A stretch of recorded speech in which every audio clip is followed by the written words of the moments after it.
여러분들은 무엇을 위해서 살아가십니까? 사람마다 저마다 삶의 이유가 있죠. 그리고 그 이유는 모두가 각기 다른 그런 모습들이 있습니다. 어떤 사람은 자기가 행하는 일을 성공하기 위해서 살아간다고 얘기합니다. 또 어떤 사람은 자기가 행하는 일을 통해서 많은 돈을 벌기를 원한다고 이야기합니다. 돈만 많이 벌면 여한이 없다 이야기하는 그런 사람도 있습니다.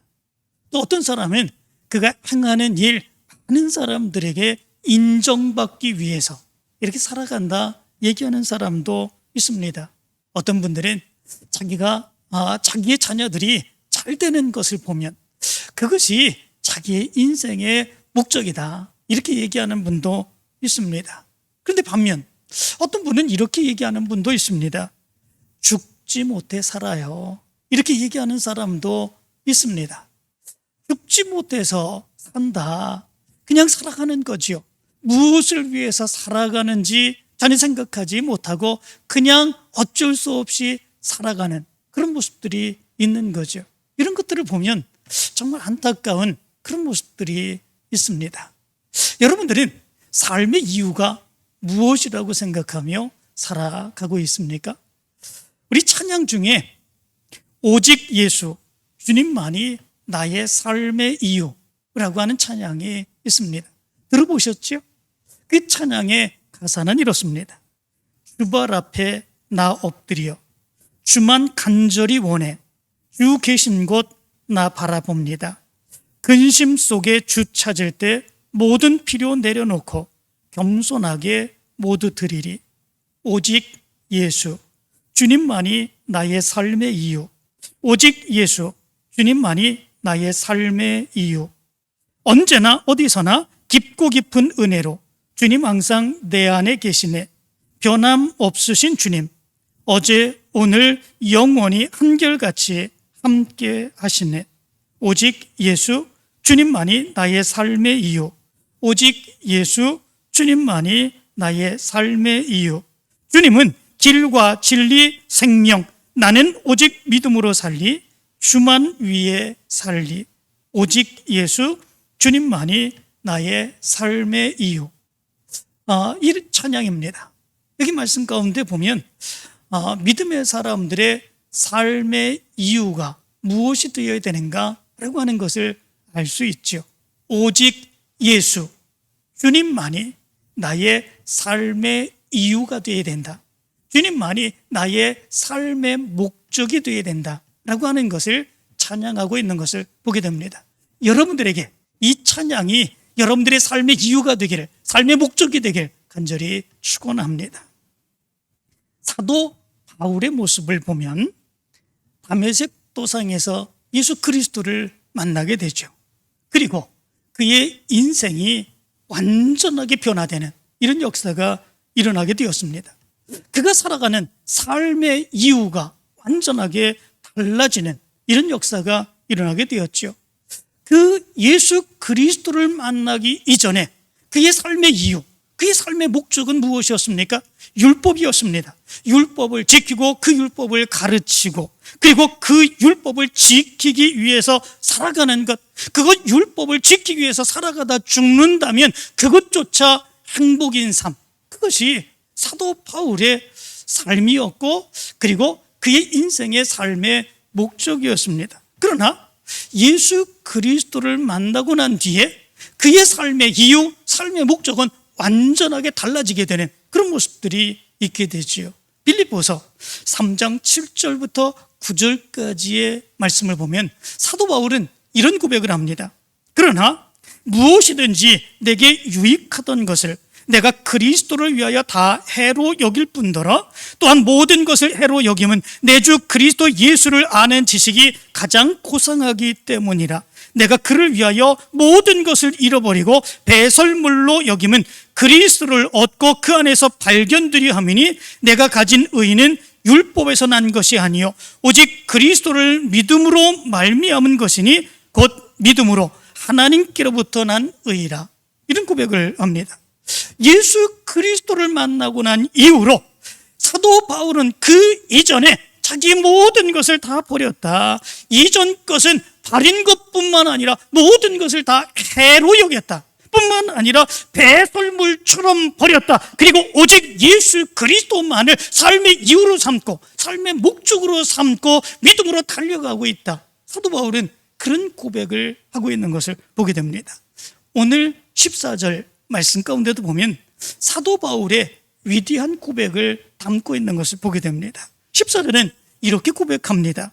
그러나 내게는 우리 주 예수 그리스도의 십자가 외에 결코 자랑할 것이 없으니 그리스도로 말미암아 세상이 나에 대하여 십자가에 못 박히고 내가 또한 세상을 대하여 그러하니라. 이렇게 말씀해 주고 있습니다. 여기 보면 그러나 이렇게 시작합니다. 그의 고백을 시작하기에 앞서 그러나라고 얘기하죠.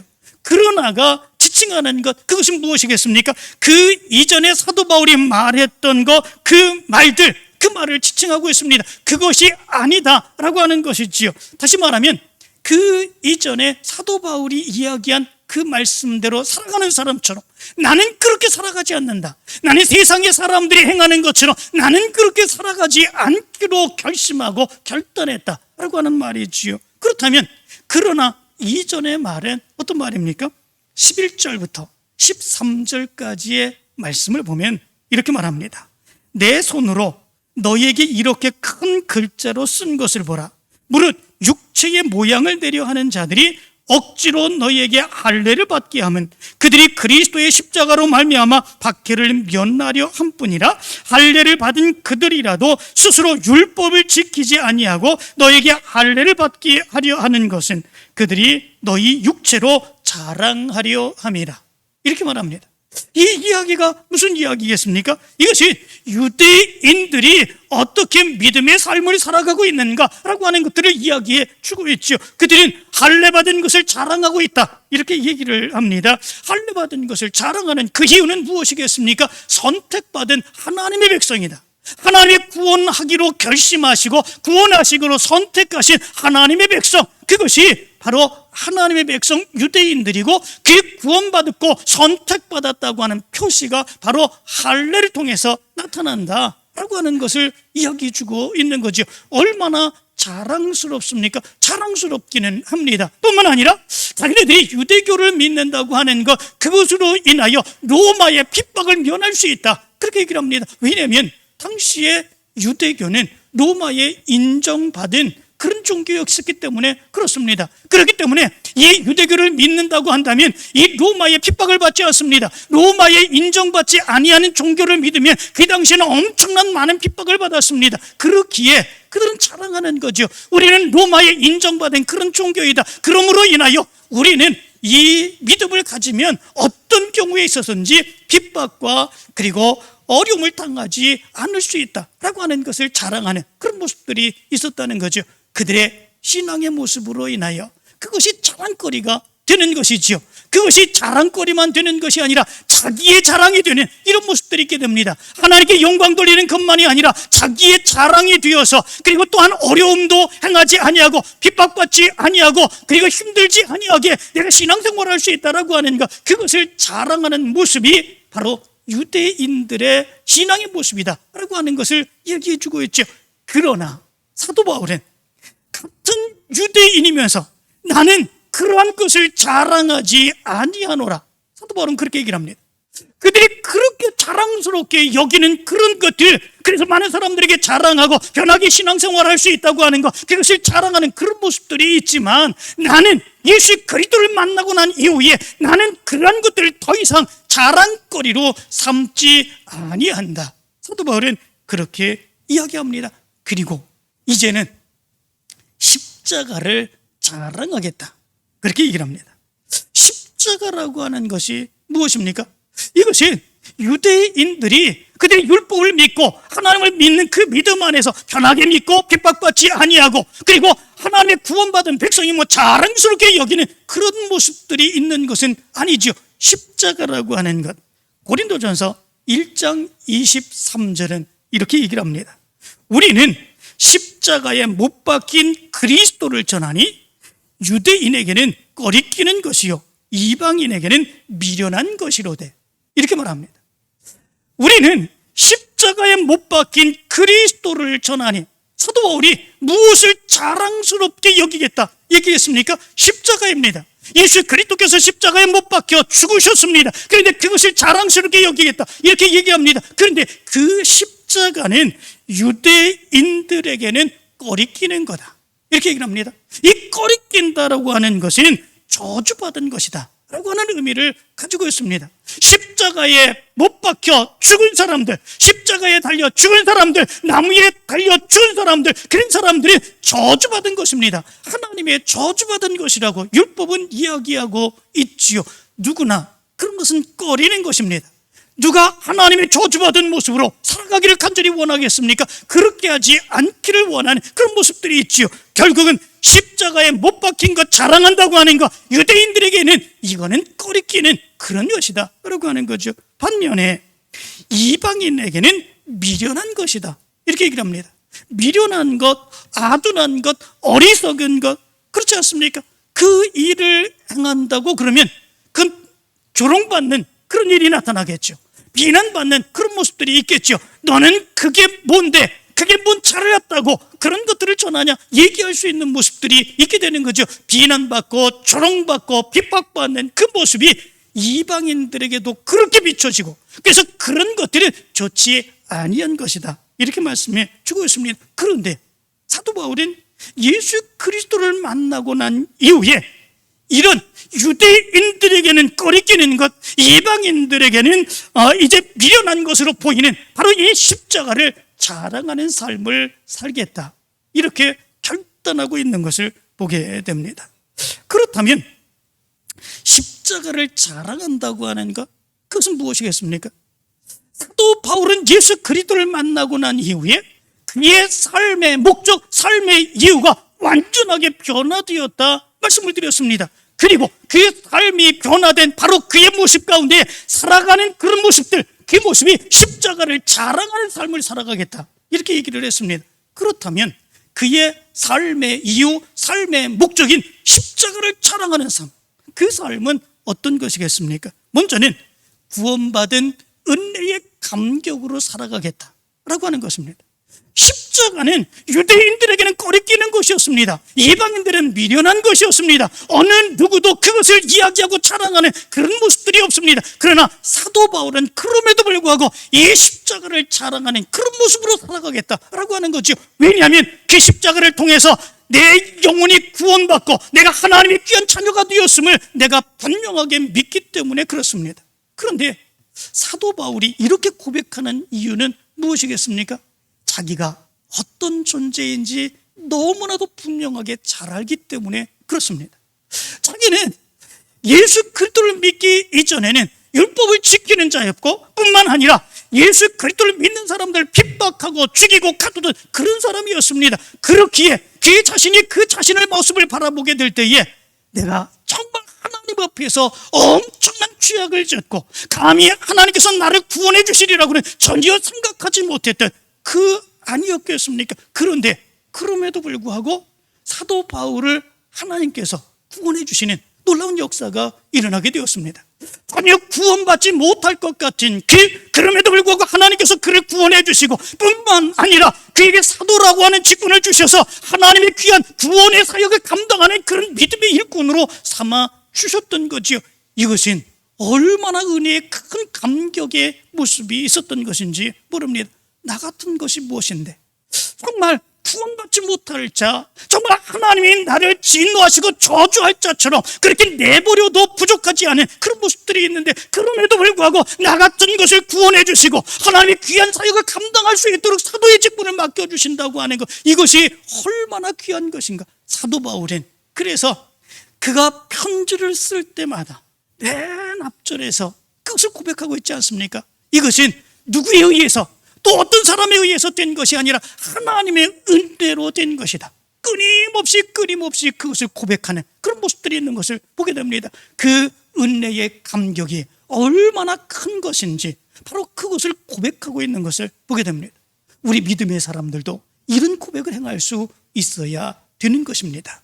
특별히 예수 그리스도를 믿고 예수 그리스도를 믿는 그 믿음으로 십자가를 자랑하고 우리의 삶의 목적이 바로 예수 그리스도임을 고백하는 그런 사람에게 있어서는 사도 바울과 같은 이런 믿음의 고백이 있어야 된다라고 하는 거죠. 그렇지 않습니까?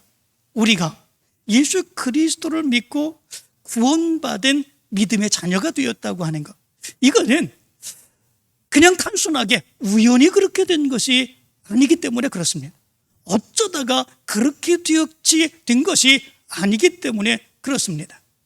이 조영남이라고 하는 가수가 있습니다. 아시죠? 이 조영남이라고 하는 가수가 이 라디오에서 전에 이야기했던 그런 이야기인데, 조영남이가 그런 이야기를 했습니다. 자기가 예수 그리스도를 믿은 것은 자기 동네에 교회가 있었기 때문에, 그 교회가 있었기 때문에 자기가 예수 그리스도를 믿은 것이지, 만약에 자기의 동네에 절이 있었다면 자기는 예수 그리스도를 믿지 않고 아마도 절을 믿었을 거다, 그렇게 이야기를 합니다. 그런데 언뜻 생각해 보면 그것도 맞는 이야기 같기도 합니다. 우리 동네에 절이 있었으면 절에 나가는 그런 모습들이 있을 수도 있겠죠. 그러나 교회가 있었기에 교회로 나왔다. 언뜻 생각해 보면 맞는 그런 이야기일 수도 있는데, 그런데 그렇지 않습니다. 교회가 있다고 해서 다 그 동네 사는 사람들이 교회 나가고 예수 그리스도를 믿습니까? 그렇지 않습니다.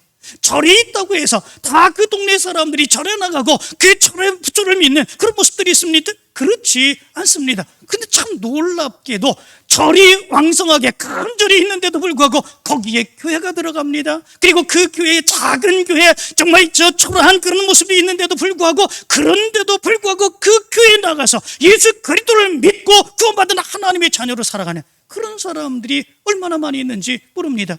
이 모습은 무엇을 얘기해 주고 있습니까?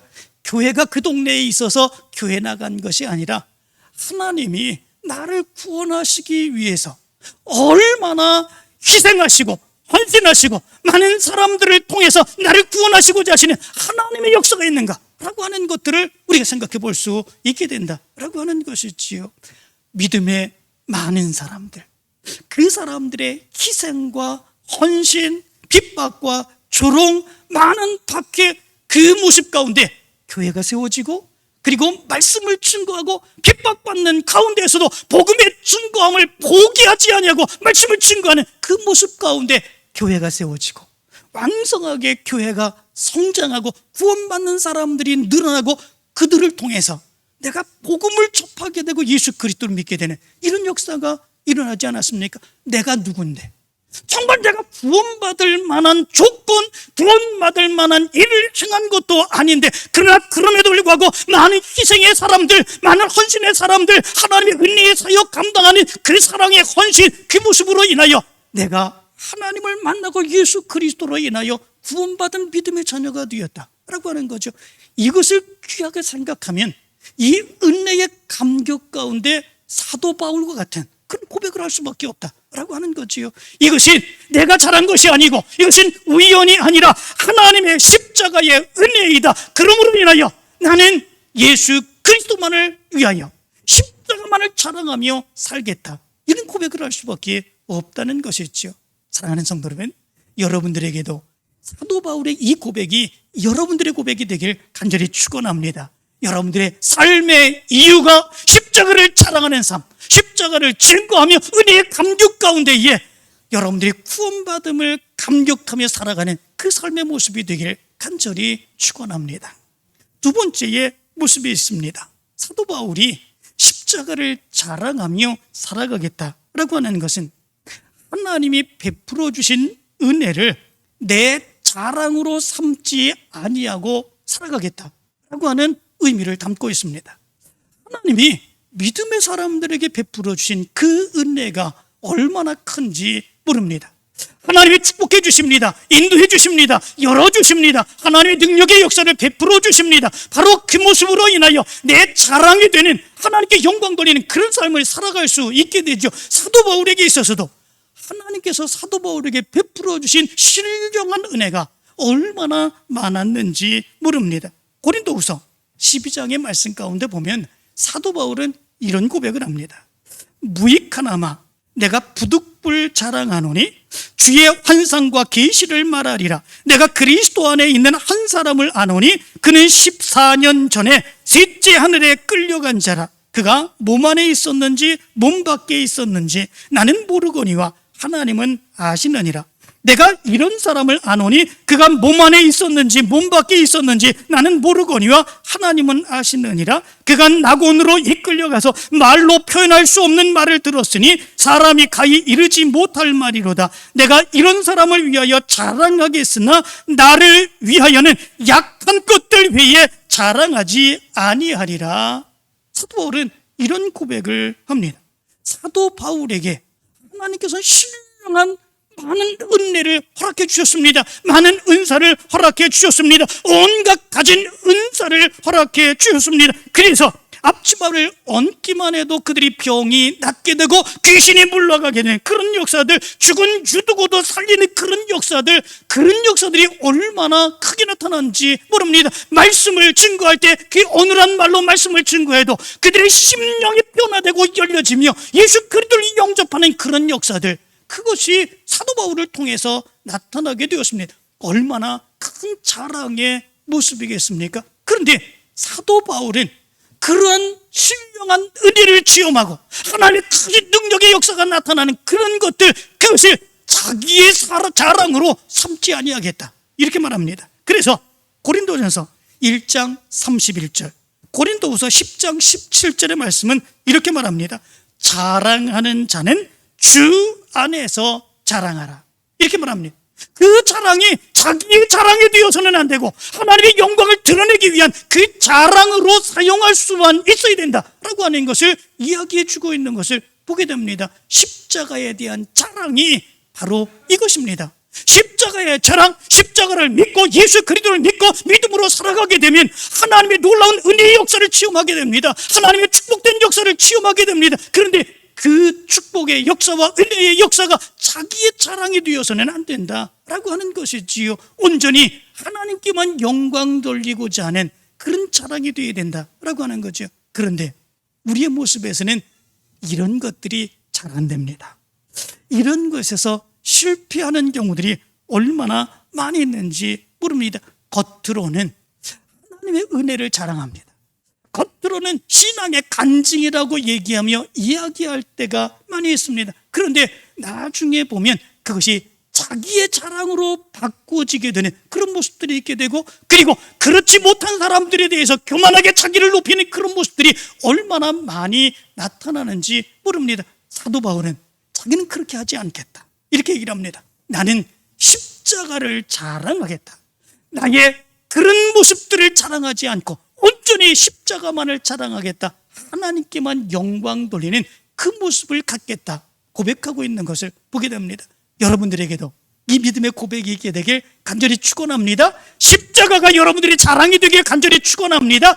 하나님이 행하신 그런 모든 역사들, 그 역사가 여러분들의 자랑이 되는 것이 아니라 하나님께 영광을 돌리는 그런 모습이 되기를 간절히 축원합니다. 세 번째 모습이 있습니다. 그것은 십자가를 자랑하겠다고 하는 것. 이것은 이제는 세상 사람들처럼 살지 않겠다라고 하는 것을 이야기해 주고 있습니다. 이제는 세상 사람들처럼 살아가지 않겠다.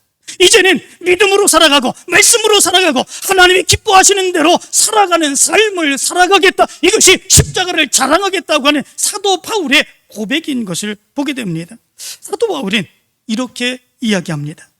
그리스도로 말미암아 세상이 나를 대하여 십자가에 못 박히고 내가 또한 세상에 대하여 그러하리라, 이렇게 얘기를 합니다. 공동 번역은 이 말씀을 이렇게 번역을 합니다. 세상은 나에 대하여 죽었고 나는 세상에 대하여 죽었습니다, 이렇게 고백을 했습니다. 이 말씀 가운데 보면 세상은 나에 대하여 죽었다. 세상이 나에 대해서 어떻게 죽을 수가 있겠습니까? 그런데 이것은 이런 의미를 가지고 있습니다. 세상 사람들이 내 믿음의 모습을 보면서 내 믿음의 모습을 인정하는 그런 모습들이 있게 하겠다라고 하는 거죠. 어떻게 그렇게 할 수 있겠습니까? 믿음으로 온전하게 살아가는 것입니다. 믿음으로 온전하게 하나님이 기뻐하시는 삶만을 살아가는 것입니다. 세상 사람들이 무엇을 요구하든지, 세상 사람들이 어떤 것을 요구하든지, 세상 사람들이 비난하고 조롱한다고 할지라도 그럼에도 불구하고 꿋꿋하게 믿음으로 서서 살아가는 그런 모습을 갖겠다라고 하는 거죠. 드디어 이렇게 살아가게 되면 어떤 모습들을 갖게 됩니까? 세상 사람들이 이야기하죠.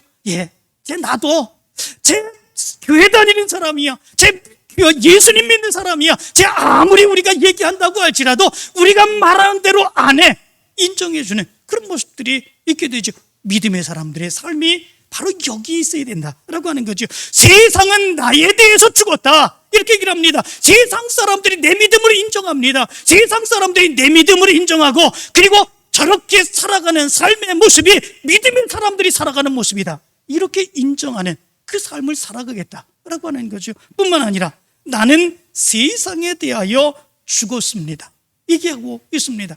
세상의 일들을 믿음으로 행하다 보면 얼마나 많은 어려움과 괴로움의 모습이 있는지 모릅니다. 그런데 세상 사람들이 그런 일을 당하면 어떻습니까? 원망합니다, 불평합니다, 정말 힘들다고 얘기합니다, 이렇게 살아서 어떻게 사냐고 얘기합니다. 그러나 믿음의 사람들은 그러하지 아니합니다. 그럼에도 불구하고 하나님의 뜻이 있음을 믿으며 아무리 힘들고 어려운 가운데서도 하나님의 능력으로 이기기를 원하며 믿음으로 살아가게 되는 그런 모습들이 있게 되지요. 세상 사람들에게는 믿음으로 인정받습니다. 세상 가운데서 우리가 살아가게 될 때는 아무리 힘들고 어렵다고 할지라도 하나님을 믿으며 하나님의 능력을 믿으며 믿음으로 살아가는 그런 모습이 있습니다. 그 모습이 무엇이라는 겁니까? 십자가를 자랑하는 그 삶이다라고 하는 것이지요.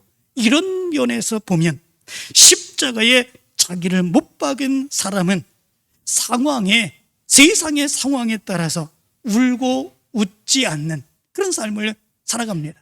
세상의 사람들은 세상의 삶의 상황에 따라서 울고 웃습니다.